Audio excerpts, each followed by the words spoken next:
o mestre de cerimônias informa que o imperador chegou, junto da princesa Doroteia e do príncipe Raymond. Na plateia, Ethan aplaude a entrada de sua amada. De repente, Ethan ouve alguém dizer que quase perderam, o que chama sua atenção. Olhando na direção do som, ele vê a Júlia e o Theon, cada um com um presente na mão. Júlia agradece a Deus por eles terem chegado bem na hora, e Theon comenta que eles quase perderam de ver a princesa entrando. Ethan se aproxima dizendo que parece que o Theon não está trabalhando como auxiliar hoje. Depois, ele cumprimenta a Júlia. Sem graça, Júlia o cumprimenta de volta. A atmosfera parece estranha de alguma forma. Ethan comenta que parece que o Theon trouxe pessoalmente um presente. Normalmente, o presente é enviado por outra pessoa. Mas para levar pessoalmente para o salão de banquetes, parece que o Theon está com algumas intenções especiais. Theon diz que o presente dele não é da conta do Ethan. Júlia percebe que tem alguma coisa acontecendo entre eles dois. Ethan ri, dizendo que era apenas uma piada. Talvez entregar o presente pessoalmente seja uma cortesia adequada. Júlia começa a perguntar se o Ethan também. E ele rapidamente responde que é claro que ele também pretende apresentar seu presente pessoalmente à princesa. Júlia fica surpresa ao perceber que então a razão para o Theon ter sido rejeitado pela princesa foi por causa do Ethan. Ethan diz que já está na hora deles se encontrarem com a princesa. Então, ele vai se despedir agora. Depois que o Theon cumprimentar a princesa, Ethan pode descobrir o que ele vai dizer a ela. Então é melhor se afastar agora. Ele sabe que é infantil da sua parte ficar tão preocupado com o Theon. Mas se o Ethan não confrontá-lo diretamente, a ansiedade vai deixar ele louco. No fundo do seu coração, ele se pergunta se é apenas um substituto do Theon. Seria melhor se ele pudesse declarar publicamente que a princesa é dele. Mas, como filho ilegítimo, ele não pode correr o risco de prejudicá-la. Principalmente agora que ela está finalmente ganhando a atenção na sociedade. Então, por agora, ele só pode esconder essa inquietação. As pessoas comentam terem ouvido que o sistema postal foi projetado pela princesa. Agora, eles estão menos preocupados em perder as correspondências. O imperador diz que Doroteia foi brilhante desde jovem, mas fez birra e se recusou a entrar na epísteme. Ela é inteligente e escolheu se rebelar dessa forma. A mulher comenta que a princesa é excepcional de muitas formas. Doroteia está odiando tudo isso. Depois de ignorá-la durante todo esse tempo, agora Carnon elogia ela sem nenhuma vergonha. Alguém diz que desde o debut da princesa, ela floresceu em beleza. Carnon diz que é graças a ela ter puxado a mãe. Doroteia se pergunta se ele está falando sério. As pessoas comentam que o imperador foi visitar o túmulo da falecida imperatriz assim que deu meia-noite, e o príncipe e a princesa compareceram um pouco antes do amanhecer. Eles realizam cerimônias memoriais todos os anos, mas depois dão um banquete como se nada tivesse acontecido no momento que o sol nasce. Já faz tanto tempo que eles já devem ter superado. Doroteia pensa que não existe tal coisa como esquecer alguém que faleceu. Carnon amava Alice demais. Isso é tudo por causa do poder do espírito. Houve um tempo em que qualquer um que dissesse que a Doroteia parecia com a falecida imperatriz rapidamente seria eliminado. Carnon é o tipo de pessoa que uma vez fez ela pedir desculpas por coisas que não foram culpa dela. Mas agora ele mudou completamente por causa do mero poder espiritual. Carnon não tem consciência nenhuma. De repente, Theon e Júlia se aproximam para cumprimentar a princesa. Júlia entrega o presente e Doroteia agradece. Logo em seguida, é a vez do Theon a parabenizar. Doroteia ia agradecê-lo, quando o imperador se aproxima, chamando o menino. Ele agradece pelo Theon ter ido, e Theon o cumprimenta com a reverência. Carnon comenta que eles dois parecem se dar muito bem. Doroteia pensa que dizer que eles são próximos parece um pouco vago, mas se ela negar, as coisas podem ficar estranhas. Então ela confirma. Carnon diz entender. Theon até mesmo trouxe o presente pessoalmente. Clara rapidamente aparece, pegando os presentes da mão da Doroteia para levar para o quarto dela. Carnot pergunta se o Theon tem uma noiva. Theon fica confuso, mas acaba respondendo que não. Vocês estão sentindo para onde isso está levando? Porque eu estou, e não estou gostando nem um pouco disso. O Imperador então diz que as famílias Melané e Fred estão conectadas há muito tempo. Sem nenhuma luta pelo poder, eles se apoiaram. E é por isso que essa longa história continua até hoje. Ele espera que eles dois possam formar um vínculo semelhante. Acho que eles também já entenderam o que está acontecendo.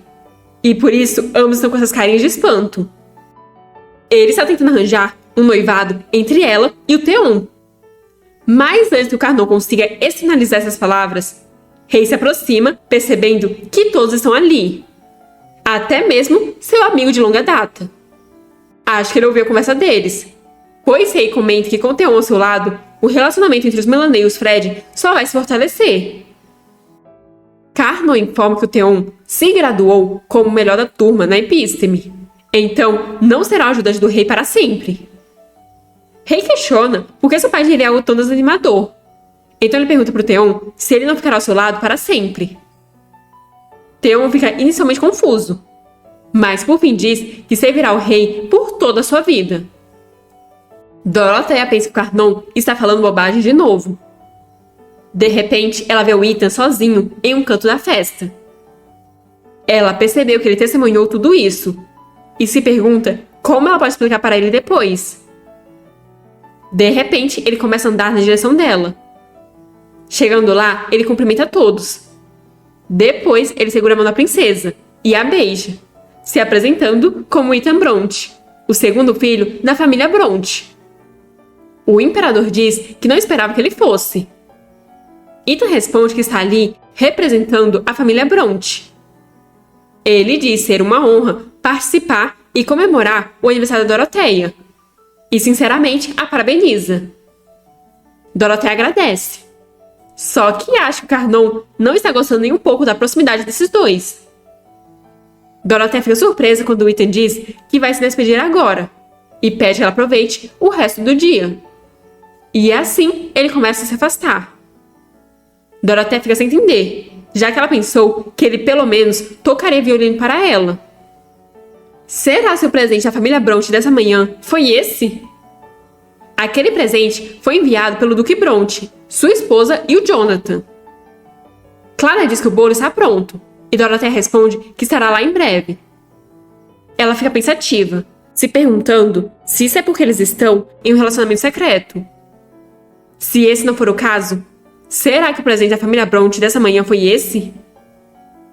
Quando chega no bolo, Dorothea fica surpresa, pois ele é muito grande. Ela se pergunta se foi o Poi quem fez tudo isso.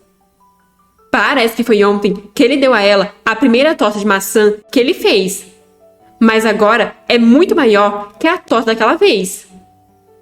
Dorothea queria que o Ethan pudesse estar ali ao lado dela para apreciar o banquete com ela. Mas então ela fica surpresa por estar pensando no Ethan. Ela deveria parar de pensar nele. Ele provavelmente está se divertindo em algum lugar também. Ela pega um vinho e manda para dentro, a fim de esquecer ele. As pessoas dançam alegremente no salão. Mas Dorothea continua a se perguntar onde o Ethan está. Então vemos que ele está dançando com uma mulher de vestido laranja. As pessoas comentam que ouviram que ele é uma criança legítima, mas a aparência dele é impressionante. Então o rumor é verdadeiro. Dorothea também o viu, e o Ethan viu que ela viu ele, pois até sorriu para ela. Dorothea não entende porque ele está sorrindo para ela enquanto dança com outra mulher. Ele nem teve uma conversa decente com ela e simplesmente foi embora. Além disso, agora ele está mantendo distância, então ela nem pode convidar ele para dançar. Vendo ele brilhar sem ela, faz ela se sentir solitária. Mas ela balança a cabeça, tentando tirar esses pensamentos dela. Ethan está apenas mantendo o relacionamento deles em segredo. Ela deveria agir como Ethan e administrar bem esse relacionamento secreto.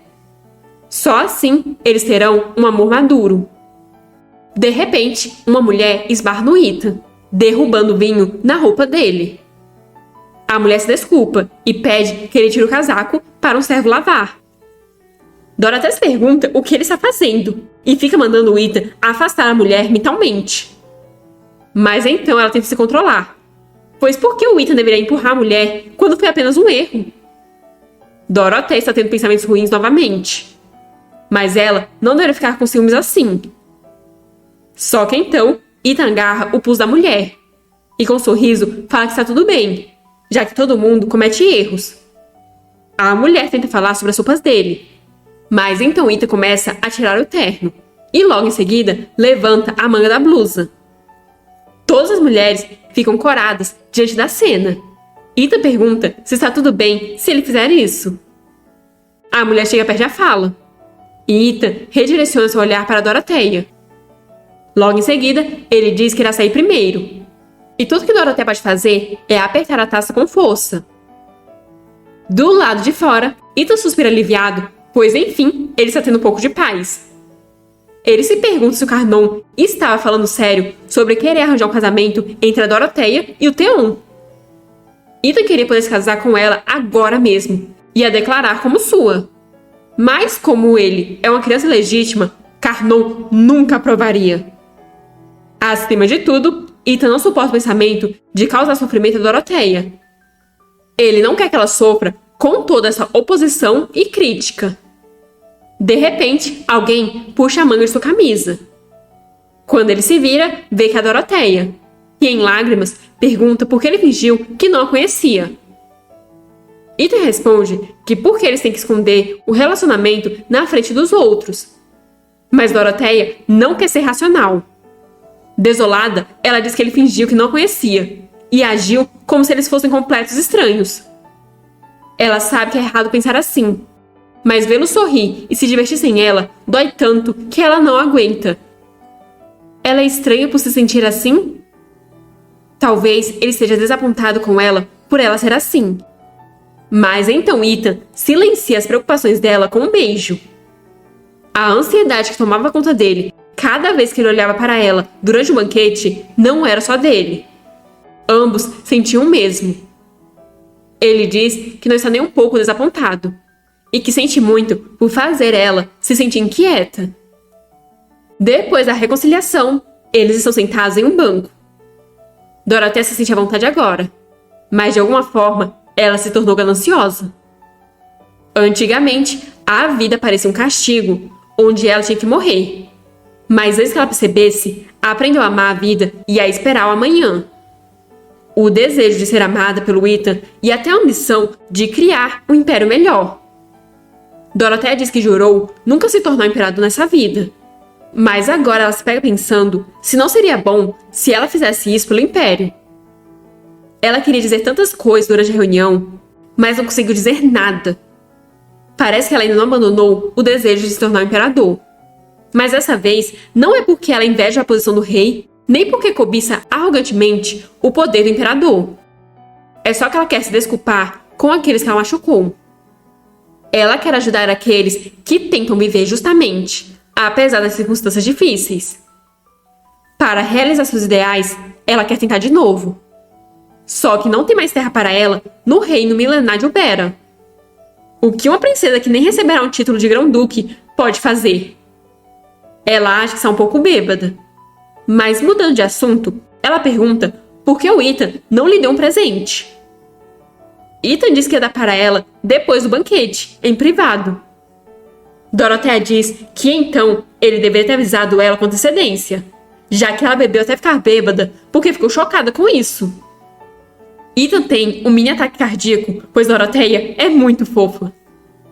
Mas a curiosidade vence ela, que pergunta o que seria o presente. Segurando a mão dela, Ethan pede que ela o siga. Ele diz que ela só pode abrir os olhos quando ele disser, e Dorothea não pode deixar de se perguntar que tipo de presente poderia ser. Depois de um tempo, ele diz que ela pode abrir os olhos. E assim que ela faz isso, fica encantada. Há uma forte luz iluminando o coreto, e Ethan está com seu violino para tocar uma música para ela. Logo, o ambiente está envolto em música, e Dorothea está encantada. pois é como se cada nota estivesse falando com ela, dizendo que ela se portou bem até agora, que ela deveria estar feliz e que ele sempre a amará. Por que ela está chorando? Ela então enxuga as lágrimas e, com um sorriso, diz que essa peça foi realmente linda. Ela nunca ouviu nada igual. Ethan diz que é claro que não, pois ele escreveu especialmente para ela. Essas palavras mexem com o coração da Doroteia, que pula no Ethan, o envolvendo em um abraço, enquanto declara o seu amor. Doroteia não aguenta mais conter esse sentimento. É só porque ela está bêbada? Ela ainda está com tanta sede. De repente, Ethan coloca no chão, picando sobre ela. O coração de ambos está acelerado com a proximidade de seus rostos e seus corpos.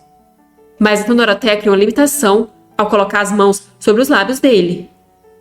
Ela então externaliza seus desejos mais profundos. Ela não queria que ele fosse popular. Ela queria que ele fosse um pouco mais feio.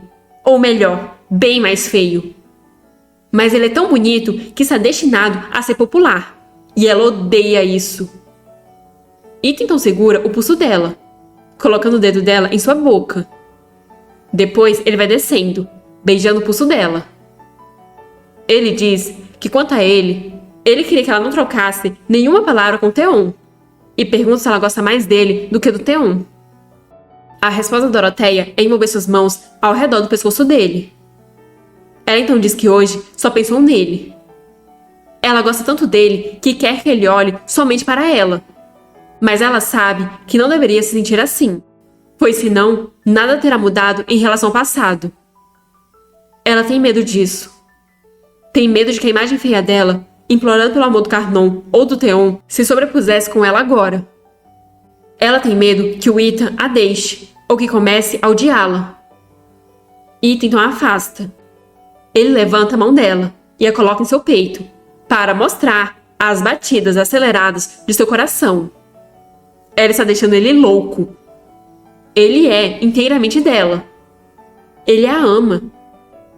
As coisas, então, começam a escalonar rapidamente. As mãos entrelaçadas, o vestido levantado e Doroteia corada. Ethan então tira a camisa, revelando o abdômen trincado. Toda vez que o Ethan diz o nome dela, parece que o coração dela vai explodir. Mas isso não é o suficiente. Ela quer chegar ainda mais perto. Doroteia manda ele ser rápido. Aos poucos, eles vão se entrelaçando cada vez mais. Em meio a beijos apaixonados, Ethan diz que Doroteia é sua luz e a única para ele. Doroteia sente cócegas, e mais uma vez, Ethan se declara para ela. Doroteia diz amar ele também, e assim, eles aproveitam o tempo juntos. Depois, Ethan diz que ela deveria entrar agora, mas Doroteia não quer. Ethan diz que se ela continuar agindo assim, algo terrível pode realmente acontecer. Agora mesmo, ele queria levar ela para algum lugar onde seria só eles dois, para sempre. Doroteia diz achar que ela realmente deveria voltar. E assim, ela começa a ir embora. Mas então Ethan pede que ela espere um momento. E avisa que ela deveria pelo menos usar um chale para esconder os chupões. Mas Doroteia apenas amarra o cabelo para esconder as marcas em seu pescoço. Assim está tudo coberto, certo? Ethan queria segurá-la novamente agora. Mas é só isso por hoje. Ele não deveria ser ganancioso. Então ele diz que está perfeito. E estendendo a mão, diz para eles irem. Ele vai andar com ela até as proximidades. E depois entra um pouco mais tarde. Com um sorriso, Doroteia concorda e segura a mão dele. Os dois estão voltando de mãos dadas. Ethan então diz que ouviu de alguém que eles estão em um relacionamento secreto. Doroteia se assusta e rapidamente solta a mão dele. Mas Ethan pega a mão dela de novo, dizendo que estava apenas brincando. Aquela área é bem deserta, então eles devem ficar bem por mais um pouco. Doroteia diz que só mais um pouquinho, mas bem na hora o Stefan aparece. Doroteia e o Ethan se assustam como duas crianças que acabaram de ser pegas pelo pai. Eles começam a disfarçar, e Doroteia diz que eles estão ali para tomar um pouco de ar fresco para ficarem sóbrios. O cheiro do álcool no salão de banquetes era insuportável, e todos estavam bêbados e barulhentos. Só que o Stefan claramente não está acreditando em nada disso. O Ethan então diz que é exatamente como ele pensa e segura a mão da Doroteia novamente. Stefan não gosta nem um pouco de ver esse contato, então pega sua espada, enquanto manda o Ethan se afastar da princesa. Mas Doroteia entra na frente do Ethan para protegê-lo e grita que eles estão namorando. Ela ainda diz que ama o Ethan. Stefan e Doroteia ficam se encarando por algum tempo. Até que, por fim, o Stefan guarda a espada, e Doroteia agradece a Deus por isso. Ela pergunta se ele não vai contar a ninguém, e ele balança a cabeça confirmando. Doroteia então segura o braço dele e diz para o Ethan que ela irá primeiro. Ethan se despede com um aceno, enquanto pede que ela tenha cuidado. Stefan olha para o Ethan com um olhar mortal, e Ethan se pergunta se é realmente necessário tudo isso. Na verdade, Ethan preparou outro presente para ela, mas ele acha que terá que dar a ela mais tarde. Vemos que o tal presente é um certificado de doação. Enquanto isso, Doroteia está andando com Stefan, só que o clima está meio estranho. Ela pensa que deveria dizer algo, mas Stefan diz primeiro, desejando um feliz aniversário para ela com um sorriso no rosto. Doroteia agradece, e Stefan começa a falar sobre um presente. Mas ele não consegue dizer que não conseguiu preparar um presente porque não conseguiu decidir o que seria bom. Ele então diz que depois de pensar, e Doroteia começa a rir ao entender o que ele está querendo dizer. Ela diz que ele não precisa dar um presente a ela. Ao invés disso, ela quer ver o leão guerreiro. Ela ainda se lembra daquele dia, pois foi a primeira vez que ela recebeu um presente de aniversário de verdade. Doroteia então pede para que, assim como naquele dia, ele ande um pouco mais com ela. Mas então Stefan pega no colo, a surpreendendo. Desesperada, ela diz que é pesado e manda ele a colocar no chão. Mas Stefan diz que é assim como naquele dia. Doroteia percebe que ele está segurando ela assim como antes. Stefan sempre vê ela da mesma forma. De repente, Stefan fala aroma de lírio, o que deixa Doroteia confusa. Então ela percebe que ele está se referindo às marcas do seu pescoço e rapidamente o cobre. Stefan pergunta por que ela gosta do Ethan. Doroteia responde que o Ethan faz ela se sentir amada. Não importa quais erros ela cometa, ela sente que ele ficará ao lado dela para sempre. E mesmo quando ela não consegue se amar, vendo o Ethan acreditar nela, dá forças para ela ser corajosa novamente. Acima de tudo, estar com o Ethan é confortável. Agora, ela quer um amor que seja confortável. Stefan diz que isso seria bom. Doroteia agradece por ele ter entendido. O tempo passou e o aniversário da fundação do Império chegou. Doroteia está usando o poder do espírito enquanto deseja que a bênção dos espíritos encha o Bera. Desde que ela ganhou a habilidade de controlar o espírito da luz, muitas coisas mudaram. Rei pensa que o espírito dela é incrível e parece brilhar mais a cada dia. Será se os espíritos se parecem com seus mestres? Ele está muito orgulhoso dela. Mais tarde, ele está em seu escritório, trabalhando. Doroteia enviou muitas cartas de novo. Ela sempre participa das reuniões em nome dele, mas por algum motivo, ela nunca fala diretamente nas reuniões. Em vez disso, ela envia cartas com suas opiniões, e ele transmite os pensamentos dela no nome dela. As políticas dela, após muita deliberação, tornam o império mais próspero e a vida mais fácil para o povo.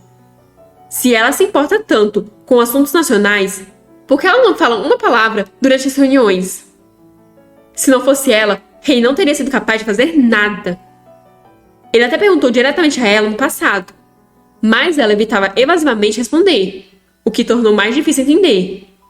É realmente difícil entender o que ela está pensando. Rei queria que ela pudesse ser um pouco mais honesta, mas pelo visto, ela ainda não confia nele. Ele então resolve dar uma caminhada curta para arejar a mente. Ele preferia muito mais passar todos os dias assim, apenas caminhando. Mas então ele para ao ver a Doroteia ali. Rei percebe que o Ethan está ao lado dela novamente. Ele se esconde atrás de uma moita, enquanto se pergunta sobre o que eles dois estão falando em um lugar tão isolado. Existe um boato de que eles estão namorando, e ele se pergunta se é verdade. Ethan diz que também concorda com a proposta dela dessa reunião. Como sempre, foi feito com o melhor interesse das pessoas em mente. Dorothea agradece. Graças ao Ethan, ela está mais confiante. Às vezes ela pensa que seria bom assumir a posição do imperador e lidar com esses assuntos diretamente. Sempre tem tanto que ela quer dizer durante as reuniões, mas ela nunca conseguiu dizer nada. Rei fica confuso, sem entender se seria por causa dele ou por razões políticas. Dorothea diz que lá no fundo, ela ainda não desistiu totalmente do desejo de se tornar imperador. Rei percebe que então Dorothea sempre... Mas quando ele dá um passo para trás, acaba pisando em um graveto, o que faz barulho. Ethan rapidamente olha na direção do som, questionando quem está ali.